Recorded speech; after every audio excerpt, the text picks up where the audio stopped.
Em nome do Pai, do Filho e do Espírito Santo. Amém. Bom dia do Evangelho segundo São Lucas. Naquele tempo, os publicanos e pecadores aproximavam-se de Jesus para o escutar. Os fariseus, porém, e os mestres da lei criticavam Jesus. Este homem acolhe os pecadores e faz refeição com eles. Então Jesus contou-lhes esta parábola. Um homem tinha 2 filhos. O filho mais novo disse ao pai: Pai, dá-me a parte da herança que me cabe. E o pai dividiu os bens entre eles. Poucos dias depois, o filho mais novo juntou o que era seu e partiu para um lugar distante. E ali esbanjou tudo numa vida desenfreada. Quando tinha gasto tudo o que possuía, houve uma grande fome naquela região e ele começou a passar necessidade. Então foi pedir trabalho a um homem do lugar que o mandou para seu campo cuidar dos porcos. O rapaz queria matar a fome com a comida que os porcos comiam, mas nem isso lhe davam.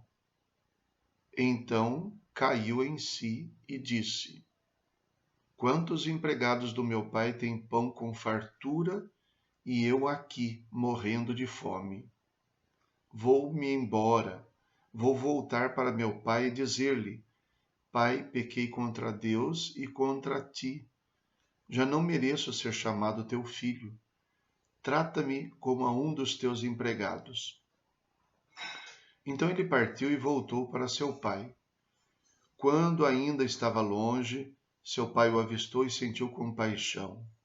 Correu-lhe ao encontro, abraçou-o e cobriu-o de beijos. O filho então lhe disse: Pai, pequei contra Deus e contra ti. Já não mereço ser chamado teu filho. Mas o pai disse aos empregados: Trazei depressa a melhor túnica para vestir meu filho, e colocai um anel no seu dedo e sandálias nos pés. Trazei um novilho gordo e matai-o. Vamos fazer um banquete, porque este meu filho estava morto e tornou a viver. Estava perdido e foi encontrado. E começaram a festa. O filho mais velho estava no campo. Ao voltar, já perto de casa, ouviu música e barulho de dança. Então chamou um dos criados e perguntou o que estava acontecendo. O criado respondeu: É teu irmão que voltou. Teu pai matou o novilho gordo porque o recuperou com saúde. Mas ele ficou com raiva e não queria entrar. O pai, saindo, insistia com ele. Ele, porém, respondeu ao pai: Eu trabalho para ti há tantos anos, jamais desobedeci a qualquer ordem tua, e tu nunca me deste um cabrito para eu festejar com meus amigos. Quando chegou esse teu filho, que esbanjou teus bens com prostitutas, matas para ele o novilho cevado. Então o pai lhe disse: Filho, tu estás sempre comigo, e tudo que é meu é teu. Mas era preciso festejar e alegrar-nos, porque este teu irmão estava morto e tornou a viver. Estava perdido e foi encontrado. Palavra da salvação. Glória a vós, Senhor. A história é enfática no início já nas palavras de Jesus. Um pai, um homem, tinha 2 filhos. 2 filhos, não um, 2 filhos. E ele sempre teve 2 filhos, mesmo quando um deles estava longe. Sempre teve 2 filhos, quando um estava perto, mas não era capaz de reconhecer o coração do seu pai. Portanto, estava longe também. 2 filhos. Ambos desconhecem o amor do pai. Um deles propõe a divisão de herança. Herança dada em vida do pai. E o pai concorda.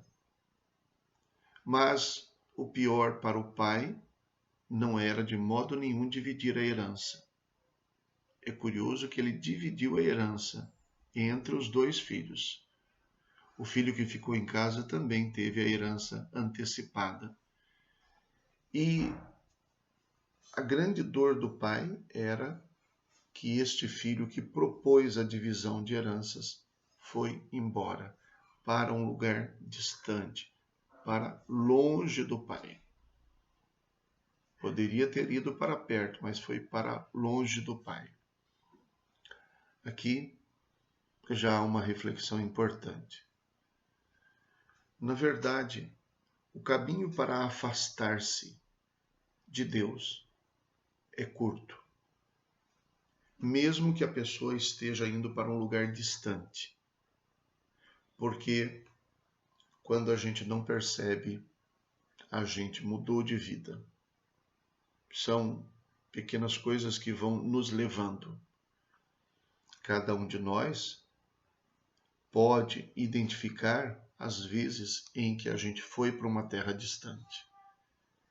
E a gente se surpreende que aparentemente em tão pouco tempo tenhamos chegado tão longe.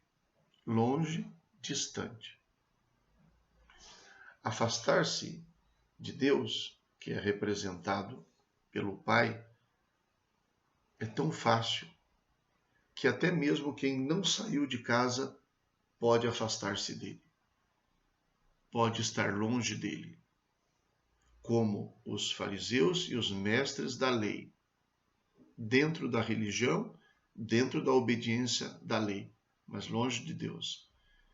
Como cada um de nós, muito religioso, assíduo na participação das ações litúrgicas, dos grupos, das pastorais, mas podemos estar longe de Deus, assim mesmo. Então, o caminho para se afastar de Deus é curto. Por isso, é preciso esforçar-se na busca de Deus. Não se pode acomodar diante da busca de Deus, porque o mundo nos leva para longe, mesmo que a gente esteja dentro da igreja. Podemos ser levados para longe. Nós somos capazes de trazer o mundo para dentro da igreja. O mundo significando não o mundo criado, mas significando as coisas mundanas, a mentalidade mundana, o secularismo. Nós podemos transformar a vida religiosa em mais uma das atividades mundanas nas quais nós nos debatemos, competimos, nas quais nós tentamos nos afirmar e muitas vezes com isso negando Deus, negando sua presença, sua existência, o seu amor. O caminho para afastar-se de Deus é curto. O caminho para ir para longe de Deus é curto. Por outro lado, o caminho de volta é longo. Vejam, este jovem fez todo um raciocínio, o jovem que se afastou do pai, que foi para longe, fez todo um raciocínio sobre o quanto tinha errado.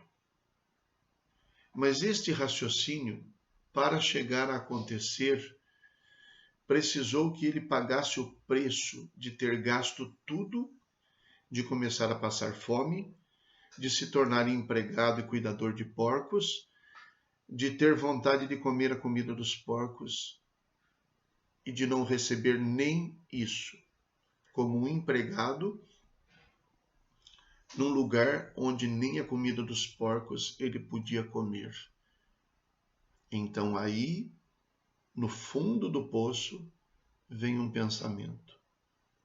Qualquer empregado na casa do meu pai tem pão com fartura.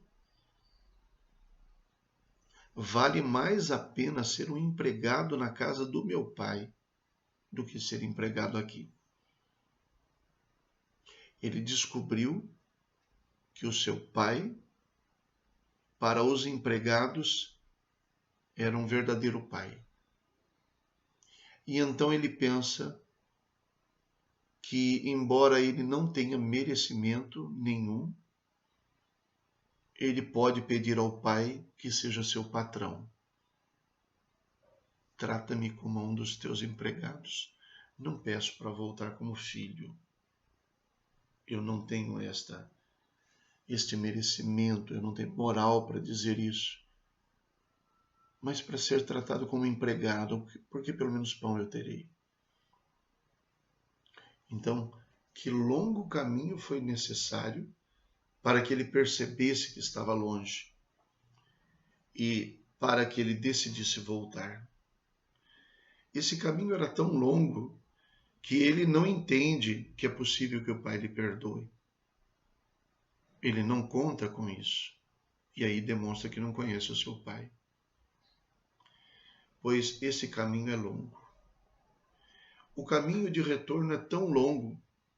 Aqui diz o texto que ele estava ainda longe quando o pai o avistou e correu ao seu encontro. Não ficou esperando que ele viesse. Correu ao seu encontro e não deixou que ele terminasse o discurso para mostrar que ele não estava sendo recebido como empregado, mas como filho. Que ele nunca deixou de ser filho. Quando acontece a parte da história do irmão mais velho, o texto diz que ele estava já perto de casa e não quis entrar. E da mesma maneira que o pai foi ao encontro do filho que tinha saído de casa, teve que sair ao encontro do filho que estava em casa e que agora voltou estando perto de casa e que não queria entrar. Esse pai teve a mesma misericórdia com o filho que fez tudo errado, como tinha também com o filho que não fez tudo errado, mas que não reconhecia o amor do pai igualmente. O caminho para a volta para o pai, para Deus, é tão longo que mesmo que ele esteja perto de casa, às vezes é difícil. Mesmo estando dentro da igreja, às vezes a palavra de Deus a gente está ouvindo toda hora, tal, mas da onde a gente tomar a decisão? Então a misericórdia de Deus se mostra como capaz de superar tudo. E o nosso egoísmo, o nosso orgulho, sobretudo o nosso orgulho, nos faz ter tanta dificuldade para reconhecer isso.